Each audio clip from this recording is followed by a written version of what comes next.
Hey everybody, this is Mary Petruzzi with Team Petruzzi at RE/MAX at the Crossing. Today's Wednesday wisdom topic is adding value to your biggest asset, your home. So let's talk about your front door. Does it need a little love? Maybe all you need is just a coat of paint to freshen it up, give it a nice new look and a facelift. However, if your door is in poor condition or is just simply outdated, you might consider a full replacement. So according to the Indianapolis Cost versus Value Report, the front door for a mid-range home is going to cost about $1,500 for a full replacement.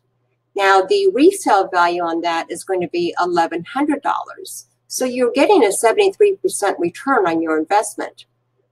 Now, if your home is an upscale home, your door replacement cost is going to be closer to the $8,600 figure. Your resale is going to be about $4,000, so you're going to recoup about 47% on that door replacement. But take a look at this before and after picture of this front door. I mean, the updated door has that wow factor that really speaks to buyers. So whether you're staying or selling, increase the value of your home by giving your front door a facelift. Now, if you're not sure about your front door, if it needs a facelift or if it's fit to sell, why don't you take a picture of it, go ahead and post it in the comment section here, and I'll bet you get some great free advice. I hope you found this helpful. Have a great day.